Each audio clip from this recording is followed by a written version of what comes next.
Hi everyone, and welcome to the new season of the local sex shop. I am extremely excited to be here again. Before we start the episodes, I would really like to thank the people who worked with me last year to make this podcast happen. One was my amazing editor, Anna, who was listening to my voice many times to edit the episodes. And the other one was our producer, Cass, who was also listening to every conversation here live. And he also created the theme song for the podcast. And I really appreciate that. And I just wanted to wish them well and say that I really appreciated how we work together. And also welcome our new producer for this year, Bas, who will also listen to a lot of our conversations and hopefully like them. So with that being said, I would like to turn to my guest today. Hello. Hi. Thank you for having me. Thank you for being here. I would like to say, first of all, that my guest today, I am biased towards her because she's a great person. And I'm so happy she's doing that. And she's here to talk about something that is also quite personal. So my lovely guest, Maja, would you like to tell us a few things about yourself? Of course. So I'm 24 years old, originally from Slovenia. Been in the Netherlands for 5 years, studying psychology. Currently, I'm doing forensic and legal psychology master, but looking into redirecting myself into psychosexology. And on the side, I either do work or Let's Talk About Sex, which is the organization I think our listeners are probably know about it. Nice. Yeah. That's also how we met. Yeah. Because we both worked in Let's Talk About Sex. Mm-hmm. So today we're here to talk about a medical condition, I want to say, but you will also say more about it. Yeah.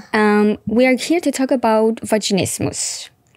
So my first question should come from the expert of the topic. What is vaginismus exactly? So first I'm gonna say a simplified version, which is it's just involuntary contraction of pelvic floor muscles, which happens whenever you try to basically put something into the vagina. Either it's a tampon, a finger, or we're talking about vaginal penetration, so sex. But if we look at DSM-5, because it is a mental disorder. In DSM-5, it was named from vaginismus to genitopelvic pain or penetration disorder, so sexual pain disorder. And then you have a bunch of symptoms, which are vaginal penetration during intercourse, marked pelvic pain during vaginal intercourse or penetration attempts, marked fear or anxiety about vulvovaginal or pelvic pain in anticipation or during vaginal penetration, and marked tensing or tightening of the pelvic floor muscles during attempted vaginal penetration. So a lot of pain, basically. Yes. Nothing goes in. The way I heard people describe it is basically whenever you try to put anything into the vagina is a pain city for you. Oh, yeah.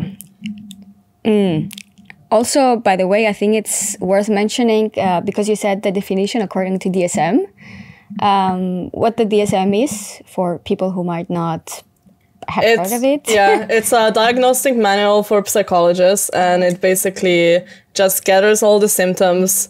What psychologists do, we look at it, we look at the symptoms. Okay, do you have most of them? Have you had it for like 6 to 12 months, for example? Okay, then you might have this mental disorder.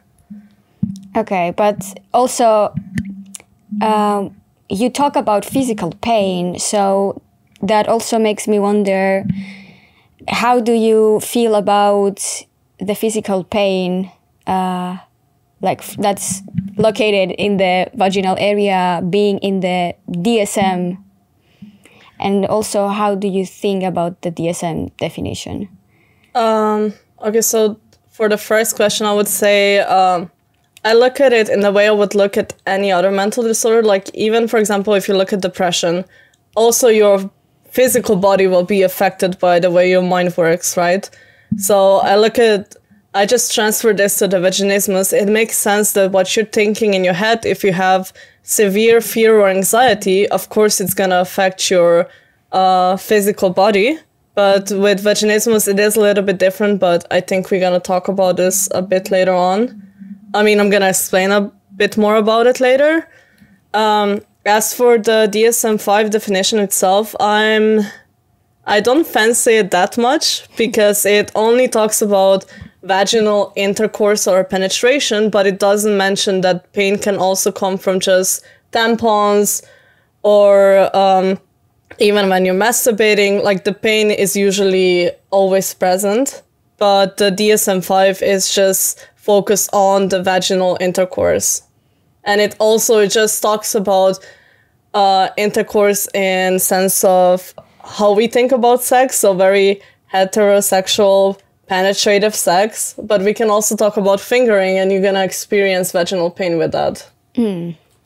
Okay, I see. So because you said it's also mental, so it's not just a physical thing. Where does it come from? How do you end up having vaginismus? So there's a lot of different causes of it. One of the most common is sexual trauma, but the misconception about this is that it only comes from sexual trauma, which isn't true at all. You can also have it because you have extreme fear of anything sexual going on. This can also come from like the lack of sexual education. So, for example, if you live in a country where sexual education isn't really a thing, people don't talk about it, you can experience such a severe fear or anxiety of sex that you can develop vaginismus basically from it. Then you also have, for example, vaginal dryness. Some people just don't produce enough of vaginal lubrication, which can also cause vaginismus. And then also birth, for example, some women experience like this fear that, okay, I have given birth now, so things will not work normal anymore. And just this extreme fear will cause the muscles to tighten, which of course means vaginismus.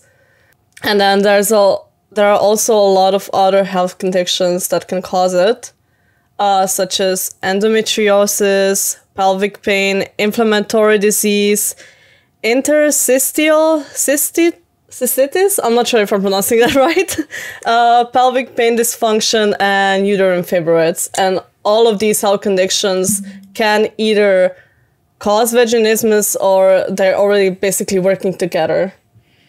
Is it because they are all related to the same?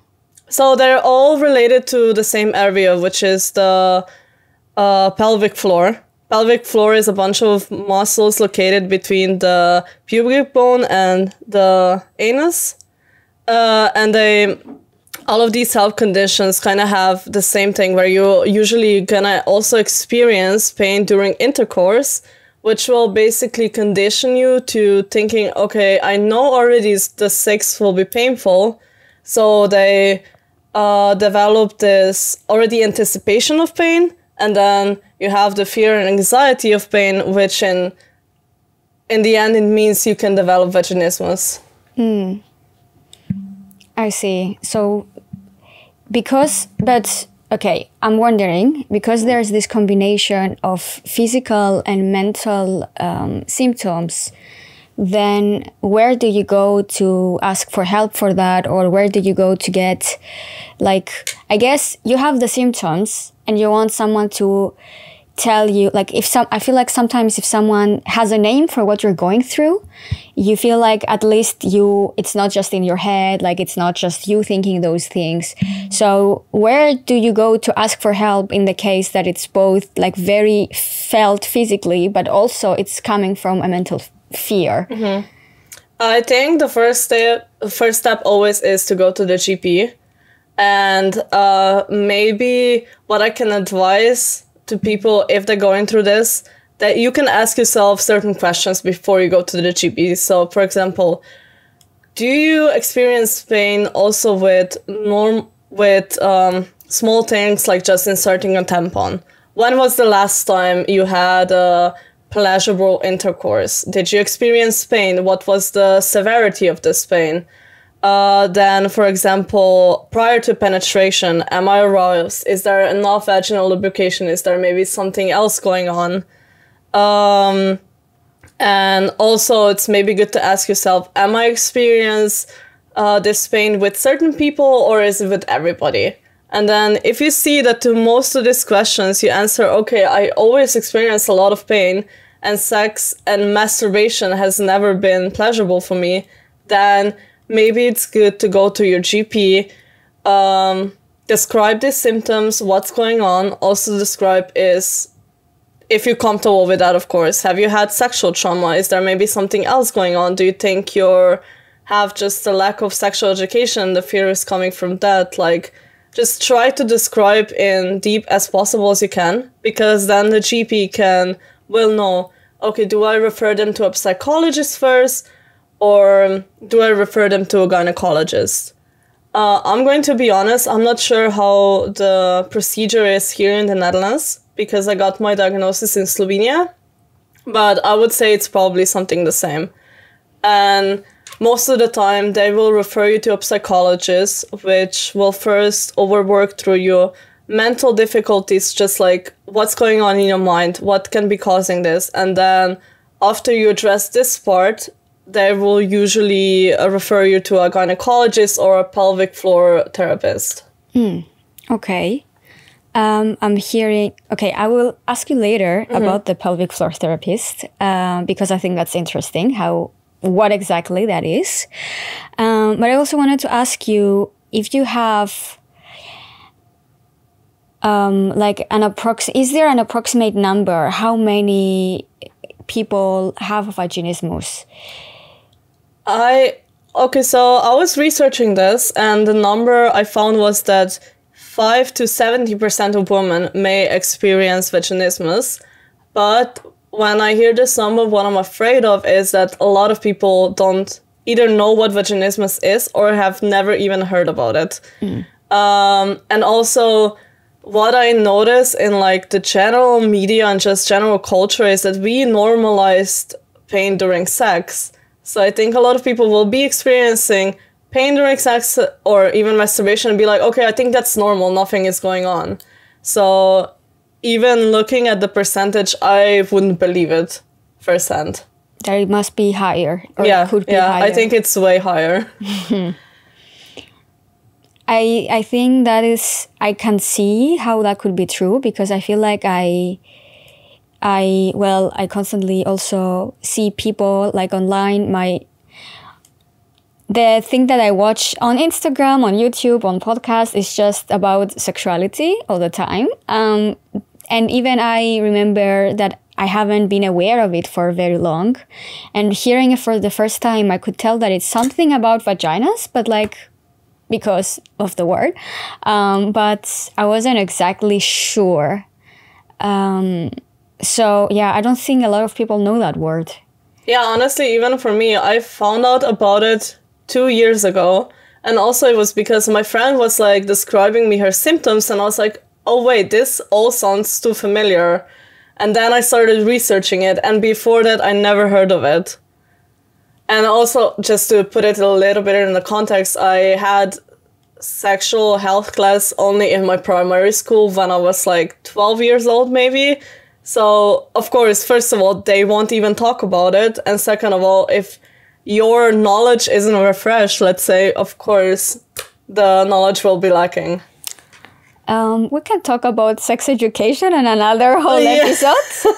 I see the next time you're coming.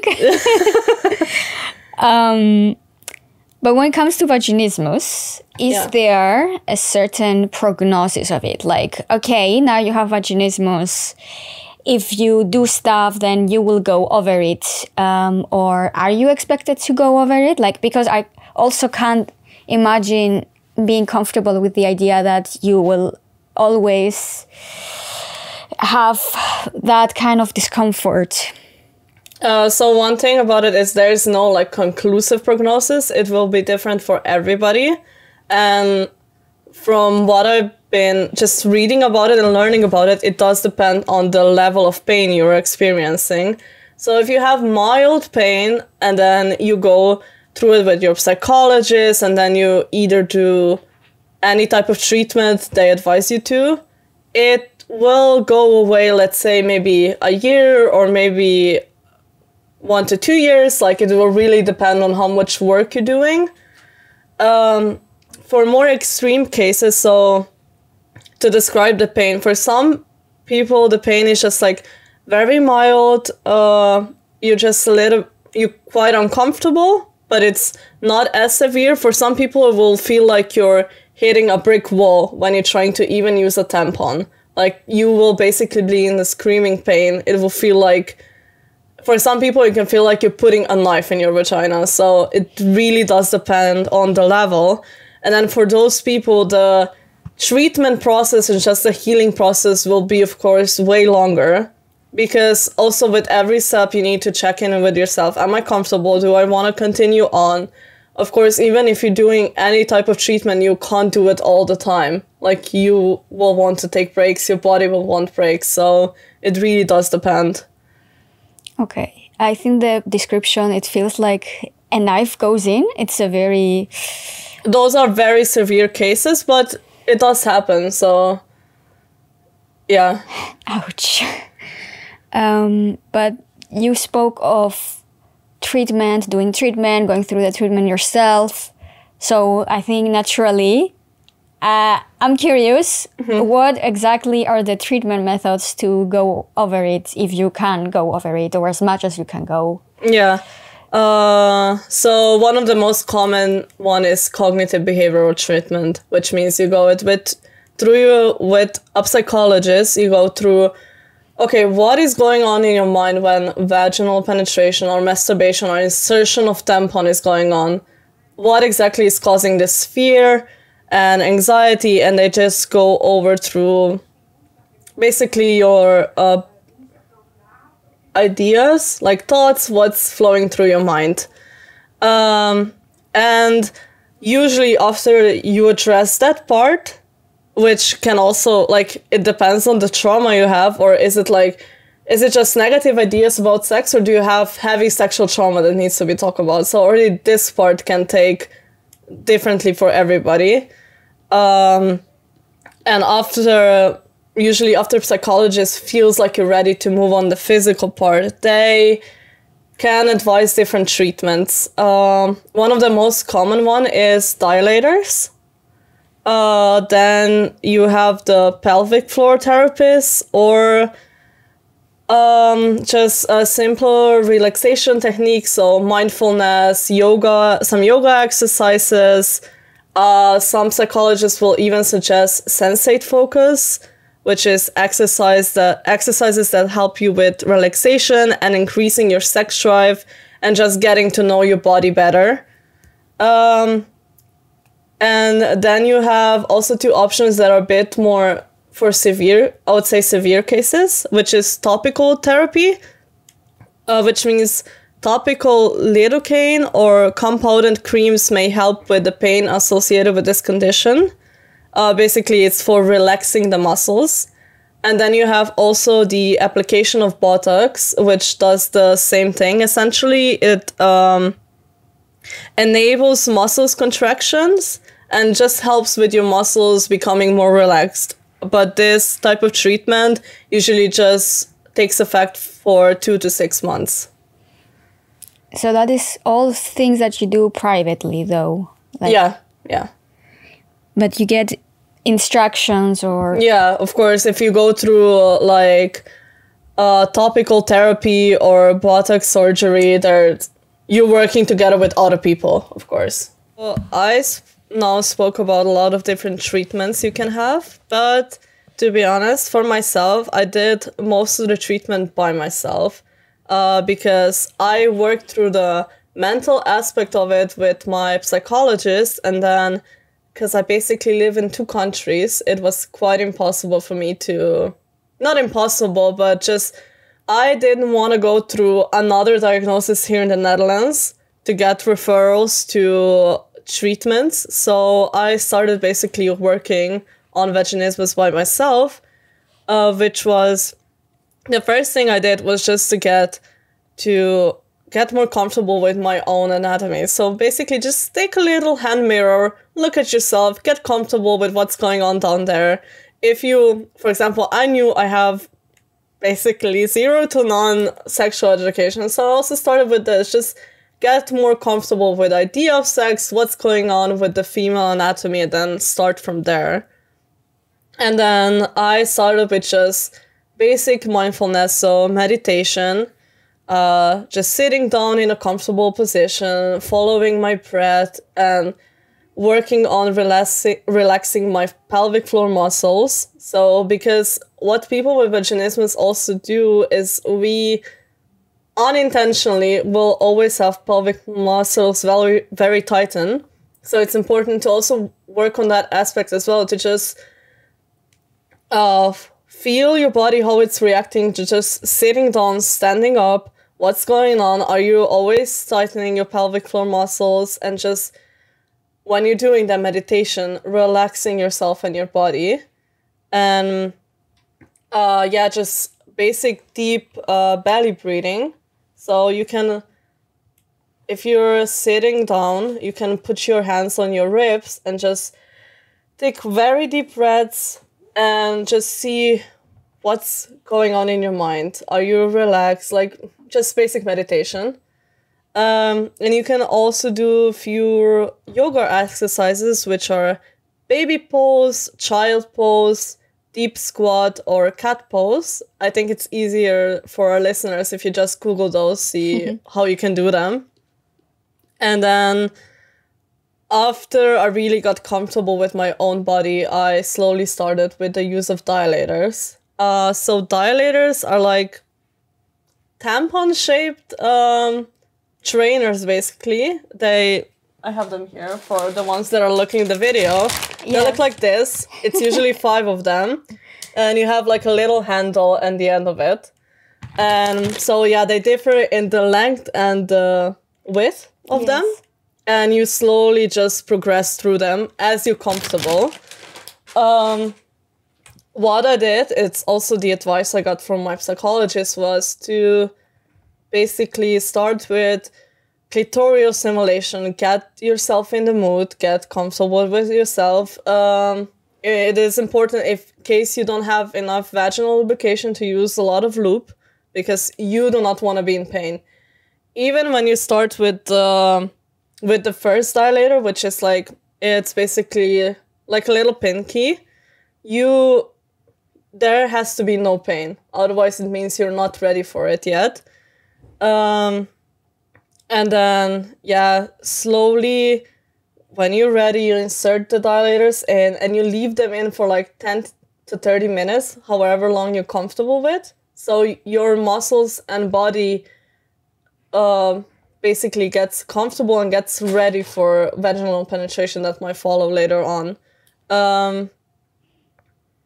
It's also what the advice I can give to people is you don't need to use them all the time. You don't need to go through them quickly. It might take months. It might take even years. However long you need, take time for yourself. That's most important. And also what I do is I don't use dilators during the stressful periods. Like if I'm going through the exam period or something else is going on that might be stressful for me and I feel like it's making my mental health worse, I don't use dilators then, because I don't want the feelings to transfer. Like, I don't want to basically be put back in the state where I was before.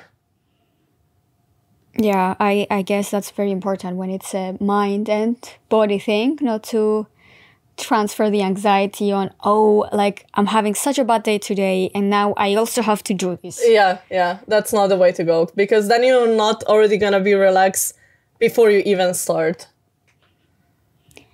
I wanted to ask you a bit, because we're talking about all this anatomy stuff and a lot about the vagina. If you think there are any kind of misconceptions that we have that are related to the vagina, that are related to vaginal pain, health. So many to talk about, but I'm just gonna mention a few. The first one is, and I'm not gonna say recent. It was always like this. Like, if you look at porn and if you look at like romantic books, and I'm putting the bunnies up because I wouldn't call them romantic. What you always read about is the tight vagina trope, which is a man's gonna say, "Oh, your vagina is so tight. I love it." That tight vagina is not the same as strong vagina. Let's make this first clear. So you want strong pelvic floor muscles, you don't want them tight. Because if your pelvic floor muscles are tight, it means there's not enough body flow going through your pelvic floor muscles. It means that you're not relaxed. It means you're not ready for whatever sexual act is going on. So that's like a misconception I get the most common is like, okay, but you have tight pelvic floor muscles. This is so good, right? Because with the tight vagina trope, there's this misconception that if a woman has, or people with vagina, if they have a lot of sex, the vagina is going to become loose. That's not a thing. So this is why the tight vagina trope was basically born, as in, oh, she has a tight vagina, so this must be so good. Like, she's a good woman because she's a good person because she did not have a lot of sex. This is how this was born. And then another misconception is that if you have vaginismus, for example, or any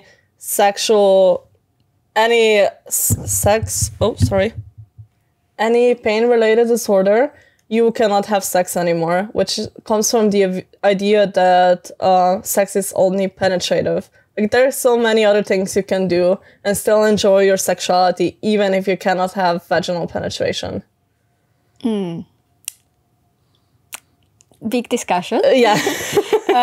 Because I feel, okay, you saying that actually reminded me of just random comments that I see online on random pages of like men talking about, I remember one specific comment that I saw that was a man who was talking about lesbians. And for some reason, she was like, yeah, I know how you have sex. I've watched porn. Like, you are not having sex.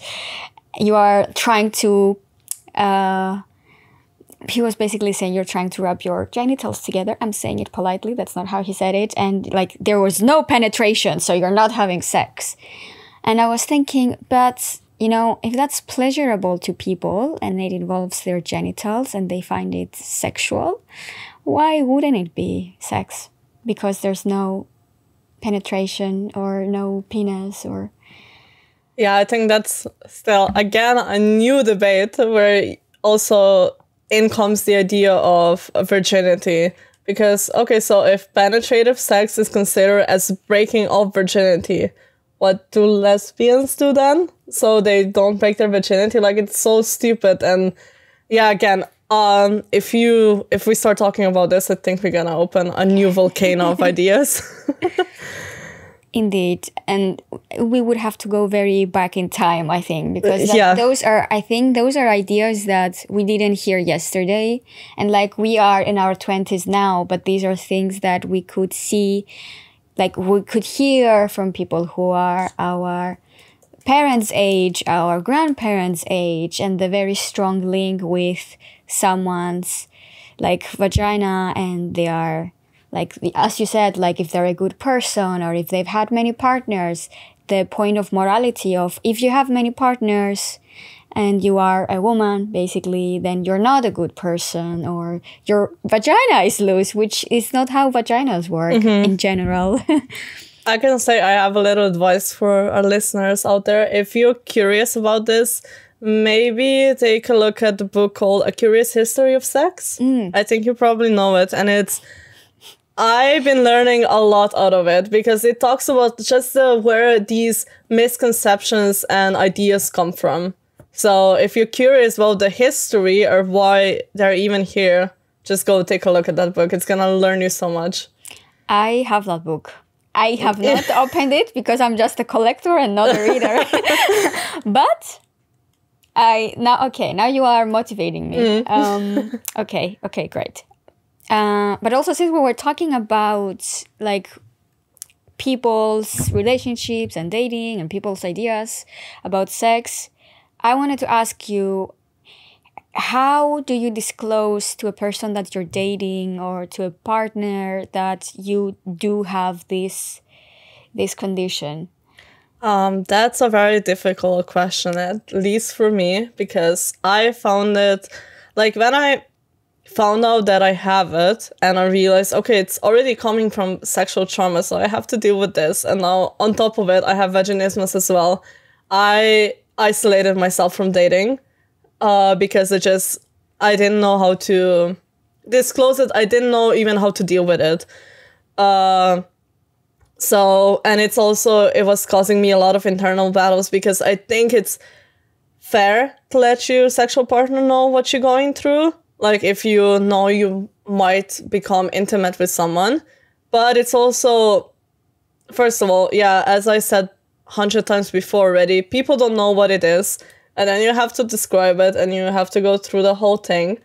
So what I actually am doing now to make it easier for myself is I started following a person on TikTok. Actually, her name is Asia. I think we can link her down below, right? Yeah. And she is giving me a lot of hope, first of all, and also just a lot of confidence in myself and courage, because she very openly talks about vaginismus, and then she also makes videos on, okay, how you can disclose it to your sexual partner that you have vaginismus. And one advice she gave, which I would also give it out now, is that, first of all, call it a tight pelvic floor dysfunction, because then you connect it to something they already know. Like we all, at least I hope, we all know what pelvic floor is. So it's easier to give it a name people will recognize. And then you disclose as much as you want. Like you don't need to go into your history, just maybe say, okay, I have a tight pelvic floor, which means that penetrative sex it's not impossible for me, but it might not happen right now because I'm either not going to be too relaxed or I'm going to be experiencing pain. So this is maybe something we need to talk about. There's some boundaries I have, and then you continue on from there. When you say that, how do you expect the other person to react also? What would you like to hear them say? In a perfect world, I would hope that the other person understands and accepts it, and it's open for you to lead them through the process of how to make sex less painful for me.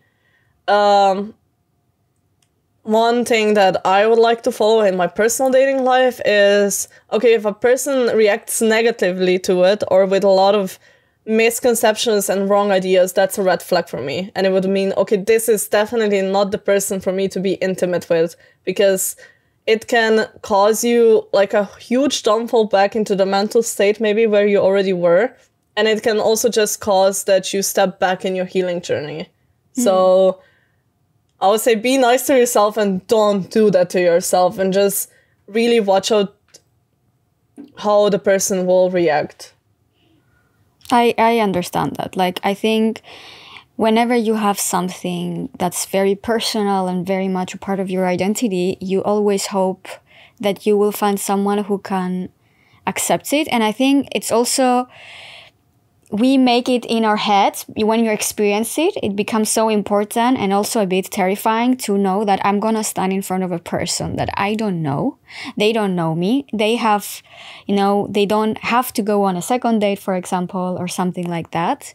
And I have to be vulnerable and tell them about a part of my body that they have not seen or have not any connection to.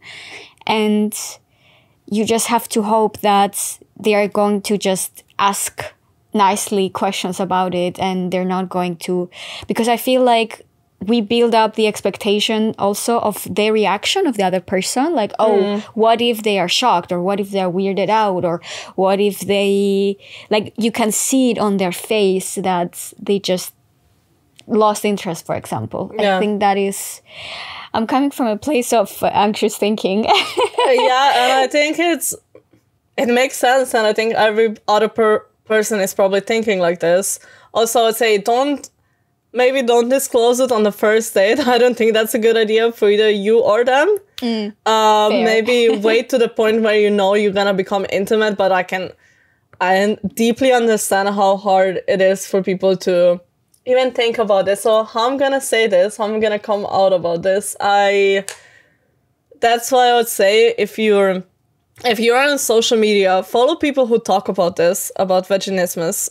There's a bunch of Instagrams, also people with personal experience. Follow those. At first, it gives you a vocabulary that you can use. It makes you more comfortable. Also, there's a lot of books. There's a lot of self-help books that can help you with how to get back in touch with my body. Because also one of the feelings I think it comes with vaginismus is being kind of... You feel a big distance from your body and what you're feeling, like, body-wise. So yeah, follow those. They can help you to just ground yourself back. Just go a lot of steps back and just get back into your body. If that makes sense. Hopefully it does. I think it does. And I think it's something that we hear about more and more. A lot about somatization, about being in touch with how you actually feel and what it means to you. And I feel like meditation, mindfulness, yoga are on the rise right now because of that, because we are disconnected. Like, we feel disconnected from our own self. Yeah. And also, I also recently discovered an app called Gina, and I love the name because it comes with vagina with vaginismus. I love this name, and I think I'm gonna start using it now instead of vaginismus. And I would say if somebody's maybe wondering, okay, I think I might have some symptoms that we talked about today, this is a very good app where all information is displayed about treatment. How do you even go about it? What are the symptoms? Every single question you might have is there, all in one app. So I cannot recommend it enough. Okay, that is great. I think you also answered my last question this way, because I was going to ask you for just recommendations for that, like, and I feel like you've said a few things, like the history of curious sex, the TikToker. Yeah. That I'm going to just link in the description later for anyone who's interested, and the Gina app. And also, I cannot stop recommending this book enough. It's called My Body Keeps Your Secret. It's a great way to accept that you should not punish your body for the way it reacted. You should not be angry with it. So it helps you accept that, okay, this is the way my body reacted, and now it's just the start of a healing journey. But there is a light at the end of the tunnel. And it makes you understand that it's completely okay to take as much time as you need. So this is also the holy grail I'm holding up and recommending to everybody. That's great. I like that. And I think this is a nice way to just close up and leave it there. I love that you gave us your holy grails. So I want to thank you for being here. Yeah, thank you so much for inviting me. I had a lot of fun. Oh my God. Also, I'm sure I might have left some things out, but there is a lot of things you can talk about. So yes, I'm sure there's still gonna be an opportunity for that. Yeah, we should do it again. Yeah. we will do it again. Thank you so much for having me. Thank you so much for being here. And also thank you so much to Buzz for listening to us and for having to edit all that conversation that we had. And thank you for everyone who has heard it or watched it, or I guess hears and watches us at the same time. And I hope to see you soon again next time. Bye.